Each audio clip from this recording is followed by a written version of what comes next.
శ్రీమాత్రే నమః. అందరికీ నమస్కారం. ఈరోజు మనం పోలి పాడ్యమి విశిష్టతను గురించి తెలుసుకుందాం. కార్తీక మాసం శుక్ల పాడ్యమిని మొదలుకొని ప్రతి ఒక్కరూ కూడా నదీ స్నానాలు చేస్తూ, దీపారాధనలు చేస్తూ, యజ్ఞయాగాలు చేస్తూ, దాన ధర్మాలు చేస్తూ వారి యొక్క పాపాలను ప్రక్షాళనం చేసుకుంటూ పుణ్యాన్ని సంపాదించుకుంటూ ఉంటారు. అలాంటి తరుణంలో మనకి పురాణాల ఇతిహాసాల నుండి ఒక కథని ఇక్కడ చెప్పడం జరుగుతుంది.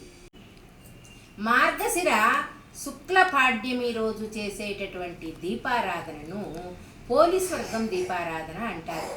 ఈ పోలీస్వర్గ దీపారాధనకు ఒక ఇతిహాసం ఉంది. అది ఇప్పుడు మనం తెలుసుకుందాం.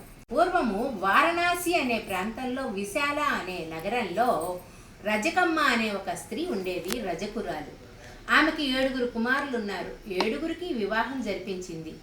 7వ కోడలైనటువంటి పోలి దైవభక్తి కలిగి పెద్దల ఎడల గౌరవ మర్యాదలను కలిగినటువంటి ఉన్నతమైనటువంటి స్త్రీ అన్నమాట ఆవిడ. అయితే ఆవిడ ఎవరికి ఎటువంటి ఇబ్బందులు కలగకూడదు నా వల్ల అని చెప్పి అన్ని పనులు తనే చేసుకుంటూ పోతూ ఉండేది. ఒక సంవత్సరం ఒక కార్తీక మాసంలో పుణ్య నదులకు వెళ్ళి అత్త కోడళ్ళందరూ కూడా నదీ స్నానాలు చేస్తూ, దీపారాధనలు చేస్తూ, దైవ దర్శనాలు చేసుకుంటూ వస్తూ ఉండేవాళ్ళు. కానీ పోలమ్మను మాత్రం ఎప్పుడూ తీసుకెళ్లేవాళ్ళు కాదు. ఇంట్లో పనులు పురమాయించి వెళ్ళేవాళ్ళు అనమాట.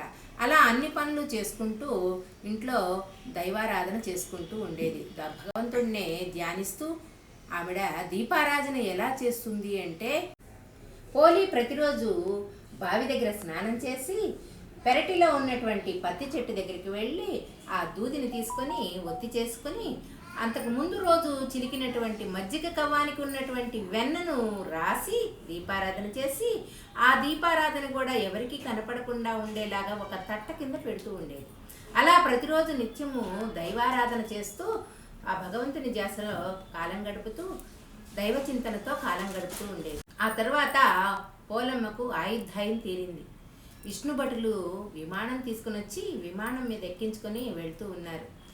ఇక్కడ నదిలో స్నానం చేస్తున్నటువంటి అత్త మిగిలిన కోడళ్ళందరూ కూడా చూసి ఆశ్చర్యపడి, అదేంటి మేము ఇన్ని పూజలు చేస్తున్నాము, నదీ స్నానాలు చేస్తున్నాము, మాకు లేని భాగ్యము ఆమెకు ఎలా కలిగింది అని చెప్పి గబగబా పరుగులు పెట్టుకుంటూ వచ్చి ఇదేలా అని అనుకుంటూ ఉన్నారనమాట.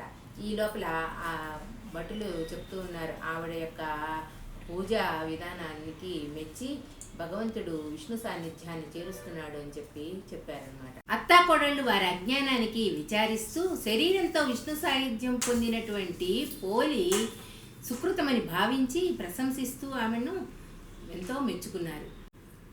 నాటి నుండి కార్తీక బహుళ అమావాస్యను పోలి స్వర్గానికి వెళ్ళిన రోజుగా ప్రశంసించడం జరిగింది.